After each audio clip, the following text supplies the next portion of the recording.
Hello everyone, I hope आप सभी अच्छे होंगे। Welcome to my YouTube channel. आज हम बात करने वाले हैं शेंगन वीज़ा के बारे में। सबसे पहले मैं आपको ये बता देता हूँ कि शेंगन वीज़ा होता क्या है। सो बेसिकली शेंगन वीज़ा एक ऐसा टूरिस्ट परमिट है, एक ऐसा टूरिस्ट वीज़ा है यूरोप का, जिसमें आप यूरोप की 26 कंट्रियाँ घूम सकते हो। अब वो 26 कंट्रियाँ जैसे कि Switzerland, Germany, France, Italy, Spain, ये सारे यूरोप के शेंगन जोन में ही आती हैं। तो आप इन कंट्रीज़ में विज़िट कर सकते हो बिना किसी और वीज़ा के। एक शेंगन वीज़ा ही होता है जो हर एक कंट्री में एप्लीकेबल है।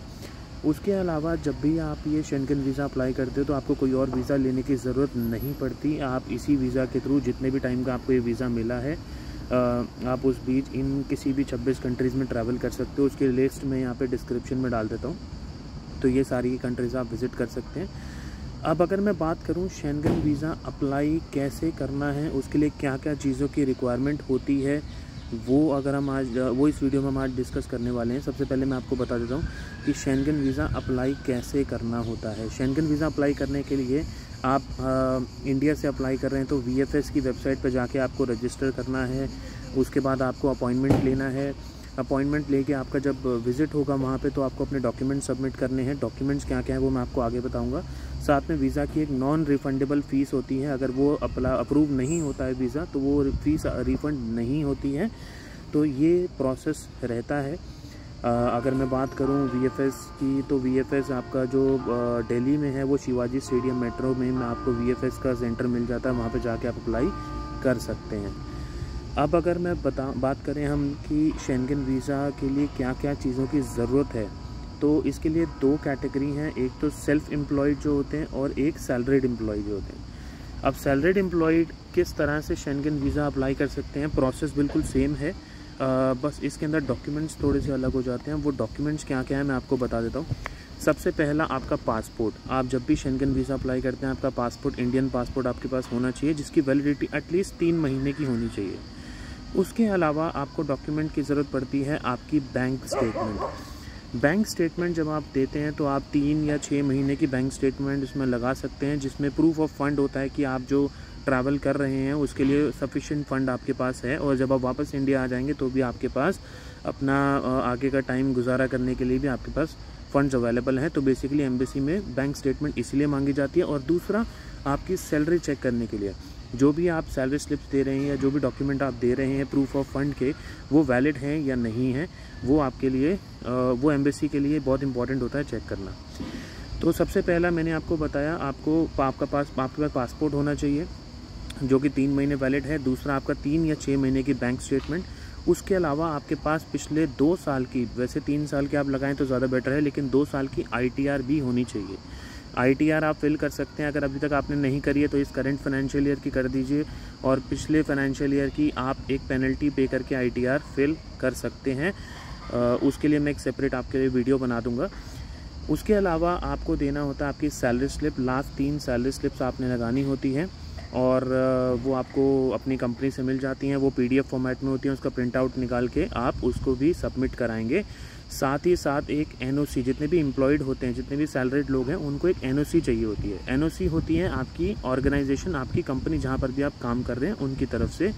उसमें क्लियरली ये लिखा होता है कि आप यहाँ पर इतने टाइम से वर्किंग है, इस डेजिग्नेशन में वर्किंग है, और आप इस जगह पे ट्रैवल करने के लिए टूरिस्ट वीज़ा पे जाना चाहते हैं, जिससे कि कंपनी को कोई भी ऑब्जेक्शन नहीं है और उन्होंने आपकी लीव्स अप्रूव कर दी हैं, ताकि ये रहे कि आप ये जॉब छोड़ के नहीं जा रहे हैं, आप लीव्स लेके जा रहे हैं और वो लीव्स अप्रूव्ड है। ठीक है, तो ये डॉक्यूमेंट आप अपने साथ लगा सकते हैं। साथ में जितने भी, अगर आप न्यूली मैरिड है, हनीमून वीज़ा पे जा रहे हैं, तो बहुत ज़्यादा चांसेस आपके बढ़ जाते हैं वीज़ा अप्रूव होने के। तो जितनी भी कंट्रीज़ है, जैसे कि पेरिस हो गया, फ्रांस, स्विट्ज़रलैंड, इन कंट्रीज़ में अगर आप जाना चाहते हैं तो आप हनीमून वीज़ा भी अप्लाई कर सकते हैं। हनीमून वीज़ा के लिए आपको ब्राइड और ग्रूम का जो मैरिज का कार्ड होता है उसको आपको लगाना है, कॉपी लगानी है उसकी। साथ में आपको एक फैमिली फ़ोटो, एक ब्राइड की तरफ से पूरी फैमिली की फ़ोटो, एक ग्रूम की तरफ से पूरी फैमिली की फ़ोटो आपको उसमें लगानी होती है। तो वो आप साथ में लगा सकते हैं। अगर आपका मैरिज सर्टिफिकेट है तो बहुत ज़्यादा अच्छा रहेगा, वो भी आप इसके अंदर लगा सकते हैं। अगर मैरिज सर्टिफिकेट नहीं है, क्योंकि जैसे ही आप शादी करते हैं उसके कुछ ही समय बाद आप हनीमून के लिए जाते हैं, तो मैरिज सर्टिफिकेट अवेलेबल नहीं होता। तो अगर नहीं है तो भी आप ये प्रूफ्स लगा सकते हैं। अगर मैरिज सर्टिफिकेट है तो वेल एंड गुड, अगर नहीं है तो आप ये डॉक्यूमेंट्स लगा के जा सकते हैं। दूसरा पॉइंट आता है कि हमारा वाइफ का नाम आपके स्पाउस का नेम नहीं है आपके पासपोर्ट में, तो वो कैसे कंसिडर करेंगे कि आप दोनों हस्बैंड वाइफ हैं। तो वो आप जो फ़ोटोज़ लगा रहे हैं उसके थ्रू वो चेक कर लेते हैं। और दूसरा, अगर फ़ोटोज़ नहीं, आप मैरिज सर्टिफिकेट लगा रहे हैं तो वो भी आपका एक प्रूफ है, क्योंकि स्टार्टिंग में आपके पास कोई भी ऐसे डॉक्यूमेंट्स नहीं होते जो ये प्रूव कर पाएँ कि आप दोनों हस्बैंड वाइफ हैं। बस आप जो भी डॉक्यूमेंट और लगाएंगे, जैसे कि अब आपको आधार कार्ड भी लगाना है तो आधार कार्ड की कॉपी आप लगा सकते हैं। साथ ही साथ आधार कार्ड में आप एड्रेस चेंज करवा सकते हैं। आपके हस्बैंड, आपकी वाइफ जो हैं, हस्बैंड उनका एड्रेस चेंज करवा सकते हैं उनके अपनी वाइफ के आधार कार्ड में। उसका प्रोसेस भी मैं आपको अगली वीडियो में बता दूंगा। अगर आप जानना चाहते हैं तो मुझे कमेंट सेक्शन में बता दीजिएगा, मैं आपको इसका प्रोसेस भी बता दूंगा। बहुत इजी प्रोसेस है, आप किस तरह से वाइफ का एड्रेस अपने घर का एड्रेस करवा सकते हैं, वो भी आपके लिए बहुत ईजी है। उसके अलावा आपको पैन कार्ड की कॉपी लगानी होती है, आपको अपना पैन कार्ड देना होता है, और आपको कुछ फ़ोटोग्राफ्स देनी होती हैं जो कि वीज़ा की फ़ोटोग्राफ्स हैं। ये आप VFS की वेबसाइट पर जाके चेक कर सकते हैं, वहाँ पे आपको वीज़ा फ़ोटोग्राफ्स की क्या रिक्वायरमेंट है वो आपको मिल जाएगा। अदरवाइज़ मैं कमेंट सेक्शन में, डिस्क्रिप्शन में भी इसको डाल दूँगा, तो आप वहाँ से भी चेक कर सकते हैं। आप जब भी कोई वीज़ा लगवाते हैं, अगर देखिए कोई भी वीज़ा अप्रूव कब होता है, जब आप जो भी काउंसलर है, जो भी वहाँ पर पर्सन है जो आपकी वीज़ा फाइल चेक कर रहा है, बस उनको ये ट्रस्ट होना चाहिए कि आप अपनी कंट्री में वापस आएंगे। अब कई लोग होते हैं कि ये कहते हैं कि हम FD के पेपर लगा लेते हैं, हम अपनी सेविंग्स के पेपर लगा लेते हैं जिससे कि उनको पता चल जाए कि हम वापस आएंगे। तो नहीं, ऐसा कोई भी डॉक्यूमेंट वो लोग एक्सेप्ट नहीं करते। FD के पेपर आप बिल्कुल लगा सकते हैं, लेकिन उसके अलावा अगर आप कोई पेपर लगा रहे हैं तो वो एक्सेप्ट नहीं करेंगे उसको। अगर आप अपनी प्रॉपर्टी के पेपर लगाते हैं तो वो भी उसको एक्सेप्ट नहीं करेंगे। इसके बदले आप अपने नियरेस्ट जो भी लॉयर है या कोई भी एडवोकेट हैं उनसे आप अपना एक सर्टिफिकेट बनवा सकते हो, एक पेपर बनवा सकते हो जिसमें ये क्लियरली मेंशन होता है कि आपकी अभी तक की कितनी सेविंग्स हैं, कितना आपके पास कैश फ्लो है, कितनी आपके पास प्रॉपर्टीज़ हैं, स्टॉक्स हैं, सब कुछ, सबका एक सर्टिफिकेट बन जाता है। तो वो एक अकेला सर्टिफिकेट आप यहाँ पे लगा सकते हैं। तो ये सारी चीज़ें हैं। इसके बाद ये डॉक्यूमेंट्स इकट्ठा करने के बाद आपको एक एम्बेसी में अपॉइंटमेंट लेना होता है। एम्बेसी का अपॉइंटमेंट लेने के बाद आप वहाँ पे विज़िट करें, वहाँ पे आपको अपने सारे डॉक्यूमेंट्स देने होते हैं। वो डॉक्यूमेंट्स देने के बाद 15 वर्किंग डेज़ का टाइम वो लोग लेते हैं, जिसके अंदर वो आपका जो है डिसीज़न दे देते हैं कि आपका वीज़ा अप्रूव हुआ है या रिजेक्ट हुआ है। तो वो आप उसके बाद जब आप पासपोर्ट कलेक्ट करेंगे तभी आपको पता लगेगा कि आपका वीज़ा अप्रूव हुआ है या रिजेक्ट हुआ है। सेल्फ़ एम्प्लॉयड जितने भी लोग हैं वो अपनी कंपनी का जो भी आपका बैंक अकाउंट है उसकी स्टेटमेंट लगवा सकते हैं। उसके अलावा आपका GST हो गया, आपके टैक्स हो गए, ITR जो भी आपकी जाती हैं वो सारी ITRs आप लगवा सकते हैं। साथ ही साथ आपको आइटनरी भी देना होता है, और एक सबसे मेन चीज़ है कवर लेटर। आइटनरी में क्या होता है, आप ये दिखा सकते हैं कि आपने किस दिन ट्रैवल करना है और किस दिन वापस आना है। आने और जाने दोनों की टिकट्स आपने बुक करवानी है, क्योंकि वीज़ा यहाँ पे चांसेस जो है 50-50 ही मान लो कि वीज़ा अप्रूव होने के चांसेस कम भी होते हैं। कईयों की फाइल स्ट्रॉन्ग है तो उनके वीज़ा अप्रूव भी हो जाते हैं। तो इसलिए यहाँ पे लोग जो है एक्चुअल टिकट नहीं लगाते हैं। आप जो है वहाँ पर डमी टिकट्स भी लगा सकते हैं, लेकिन डमी टिकट्स ध्यान से आपको परचेज़ करनी है। कुछ एजेंट्स ऐसे भी होते हैं जो डमी टिकट्स फ्रॉड आपको सिर्फ एक PNR नंबर उसके अंदर दे देंगे, और जब भी वहाँ पे कॉन्सुलेट जब चेक करते हैं इसको तो वहाँ पर आपकी डिटेल्स नहीं आती हैं, तो वो एक फ़ेक टिकट, फेक आइटनरी में आता है जिसमें आपका वीज़ा रिजेक्ट हो जाएगा। तो जब भी आप किसी से भी डमी टिकट लें तो उसे प्लीज़ इंटरनेट पे आप उन्हीं की वेबसाइट पे चेक कर सकते हैं। जिस भी एयरलाइंस का वो टिकट है आप उनकी वेबसाइट पे चेक कर सकते हैं। PNR नंबर जो आपको मिलता है वो PNR नंबर डाल के आप चेक कर सकते हैं, आपको पता चल जाएगा कि ये टिकट जेन्युइन है या नहीं है। तो वो आप उसमें फ़ेक टिकट बिल्कुल भी मत लगाइएगा, अदरवाइज़ वीज़ा रिजेक्ट हो जाएगा।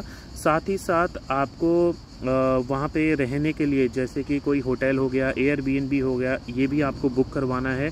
तो अगर आप चाहें और पैसा बचाना चाहें फ़िलहाल कि वीज़ा अप्रूव होगा या नहीं हमें नहीं पता, तो आप वहाँ पर पे एट होटल के ऑप्शन भी ले सकते हैं। कई सारी एप्लीकेशन ऐसी हैं जहाँ पे पे एट होटल का ऑप्शन भी मिल जाता है, तो वो पे एट होटल भी आप ले सकते हैं। उसके अलावा आपको और जो है कंफर्म टिकट्स दिखाने की ज़रूरत नहीं पड़ती है। इसके बाद आपका लगता है कवरिंग लेटर। सो कवरिंग लेटर एक बहुत इम्पॉर्टेंट चीज़ होती है। कवरिंग लेटर में क्या होता है कि आप पूरे एक डे वाइज अपना प्लान देते हैं कि आप जिस दिन भी ट्रैवल कर रहे हैं, डे 1 से लेके जिस दिन भी आप वापस आ रहे हैं उसके डे एंड तक आपका क्या प्लान रहेगा। तो आप जो है कवरिंग लेटर में सबसे पहले ये लिखेंगे कि कब आपने ट्रैवल करना है, किस पर्पज़ से आप ट्रैवल कर रहे हैं, और उसके बाद आपको डे वाइज अपनी एक्टिविटी लिखनी है कि डे 1 पे आप यहाँ पहुँचेंगे। तो आप लेट्स सपोज आप स्विट्ज़रलैंड जा रहे हैं, तो डे 1 पे आप स्विट्ज़रलैंड पहुँचेंगे, तो वहाँ से आप कहाँ घूमने जाएंगे। उसके बाद डे 2 का आपका क्या प्लान है। जितने भी दिन का वीज़ा आप अप्लाई कर रहे हैं उतने दिन का आपको डे वाइज प्लान देना होता है। अब इसके अंदर लोग मिस्टेक क्या करते हैं, यहाँ पर मिस्टेक ये होती है कि बहुत गूगल पे सर्च करके हम कोई भी नाम उसके अंदर डाल देते हैं। जैसे कि हम ज्यूरिख से बहुत दूर 50 किलोमीटर दूर कोई जगह है, वहाँ पर हम घूमने जाएंगे, तो 50 किलोमीटर आना और जाना एक ट्रैवल, बहुत बड़ा ट्रैवल है।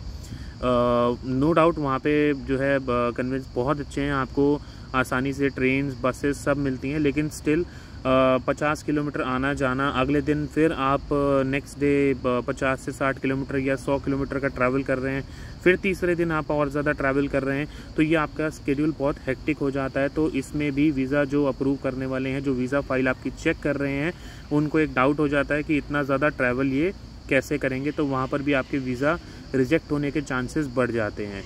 तो आप जो भी प्लान लगाएं, आप किसी एजेंट की हेल्प ले सकते हैं अपनी फ़ाइल को रेडी करने में, लेकिन आप जो भी प्लान लगाएं प्लीज़ सोच समझ के आप उसके अंदर लगाइएगा।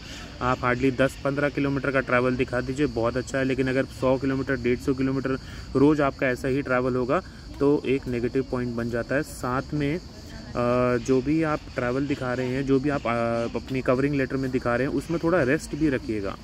अगर उसमें रेस्ट नहीं है, बिना रेस्ट किए आप लोग घूम रहे हैं, तो वो भी एक नेगेटिव पॉइंट आ जाता है। अब अगली बात करते हैं, सबसे बड़ी बात कि हमारा बैंक बैलेंस कितना होना चाहिए। तो देखिए यहाँ पर भी वीज़ा जो अप्रूव करते हैं, सबसे पहले वो इंडिया में आपकी सिटी देखते हैं, क्योंकि हमारे काफ़ी पंजाबी भाई हैं, हरियाणा से लोग हैं, पंजाब से हैं, राजस्थान से हैं, गुजरात से हैं, तो काफ़ी लोग वहाँ पर शेंगन एरिया में आने के बाद वहाँ से जाते नहीं हैं। इसीलिए एक जो है सिटी का भी बहुत ज़्यादा फ़र्क पड़ता है, स्टेट का भी बहुत ज़्यादा फ़र्क पड़ता है। अगर आप दिल्ली एनसीआर में रहते हैं तो आपका वीज़ा अप्रूव होने में कोई भी प्रॉब्लम नहीं आएगी, अगर आपके पास ये डॉक्यूमेंट्स हैं तो। अगर आप पंजाब से हैं या हरियाणा से हैं तो थोड़ा सा एक नेगेटिव पॉइंट स्टेट का भी पड़ जाता है, जिसमें वो वीज़ा अप्रूव करने में बहुत सारी वेरिफिकेशंस करते हैं। तो कोई भी ऐसा डॉक्यूमेंट आप मत लगाइएगा जो फेक हो, या किसी के कहने पे आपने वो डॉक्यूमेंट लगा दिया और आपने सोचा कि एम्बेसी उसे चेक नहीं करती। तो ये मैं आपको अपना एक्सपीरियंस बता रहा हूँ, एम्बेसी हर एक डॉक्यूमेंट चेक करती है, ठीक है। तो आप कोई भी ऐसा डॉक्यूमेंट मत लगाइएगा। अगर बैंक बैलेंस की हम बात कर रहे थे, अगर हम बैंक बैलेंस की बात करें तो अगर एक कपल यानी कि हस्बैंड वाइफ सिर्फ यहाँ पर आ रहे हैं और आपके अकाउंट में 6 से 7 लाख रुपए का बैलेंस है, बहुत आराम से आपका वीज़ा लग जाएगा। ये मैं दिल्ली एनसीआर के लिए बता रहा हूँ। लेकिन आपको बैंक बैलेंस में भी क्या ध्यान रखना है, कई बार हम क्या करते हैं, लेट्स सपोज हमने 3 महीने की स्टेटमेंट दिखानी है, तो हमने उसी बीच एक बहुत बड़ी ट्रांजैक्शन, किसी फ्रेंड फैमिली मेम्बर किसी से भी पैसे लिए और वो हमने अपने अकाउंट में दिखा दिए। अब वो भी एक नेगेटिव पॉइंट है कि इस समय तक आपके अकाउंट में पैसा नहीं था, यानी आपका ओपनिंग बैलेंस लेट्स सपोज 10,000 रुपये था। आपने उस 3 महीने के बीच में जो आपने स्टेटमेंट एम्बेसी को दी है 3 या 6 महीने की, उस बीच में अचानक आपके अकाउंट में 10 लाख रुपए या 6 लाख रुपए या 5 लाख रुपए या 2 लाख रुपए भी आ गए। तो एम्बेसी को ये डाउट हो जाता है कि ये पैसा इनका नहीं है, ये सिर्फ एक वीज़ा एप्लीकेशन को अप्रूव करवाने के लिए पैसा लिया गया है। तो वहाँ पर भी आपका वीज़ा रिजेक्ट हो जाएगा। 99.99% है कि वो वीज़ा रिजेक्ट कर दिया जाएगा। तो जो भी आप अपनी बैंक स्टेटमेंट दिखा रहे हैं उसमें कोई भी 30 या 40 हज़ार रुपये से ऊपर की ट्रांजैक्शन मत दिखाइएगा। और जो भी आपका ओपनिंग बैलेंस डे 1 पे था, जो आप 3 महीने की स्टेटमेंट दे रहे हैं, तो जो भी आपका ओपनिंग बैलेंस डे 1 पे था, डे 90 पे वो बैलेंस इंक्रीज़ होना चाहिए, जिससे कि एम्बेसी में जब भी आपकी फाइल जो है चेक होती है तो उसमें उनको पता चल जाता है कि आप सेविंग्स भी करते हैं। सिर्फ ये नहीं है कि आपकी लेट्स सपोज 40,000 रुपये सैलरी है तो आपने उसमें से 40,000 रुपये पूरे खर्च कर दिए, ठीक है। तो वो चीज़ आपको नहीं करनी है, इन सब बातों का ध्यान रखना है। और अगर कोई भी हेल्प आपको चाहिए वीज़ा फाइल बनवाने में या आपका कोई भी डॉक्यूमेंट से रिलेटेड आपको हेल्प चाहिए तो आप कमेंट सेक्शन में कमेंट करिए, मैं उस पर या तो रिप्लाई करूँगा। अगर वो एक ऐसा इशू होगा जो बहुत ही कॉमन है, जो हर किसी को ये प्रॉब्लम आती है, तो मैं उसके ऊपर भी वीडियो बना दूँगा। और इसी वीडियो बहुत ज़्यादा लंबी हो जाएगी, इसलिए हम इस वीडियो को यहीं एंड करते हैं। बस वीडियो को लाइक करना ना भूलें, चैनल को सब्सक्राइब करना ना भूलें, और कोई भी आपको इन्फॉर्मेशन चाहिए तो आप कमेंट सेक्शन में लिखिए, मैं उसका रिप्लाई ज़रूर दूंगा। और आपके लिए अगर कोई वीडियो बनानी है किसी चीज़ पे तो वो भी आप कमेंट सेक्शन में ज़रूर लिखिएगा, मैं वीडियो क्रिएट कर दूँगा। Thank you.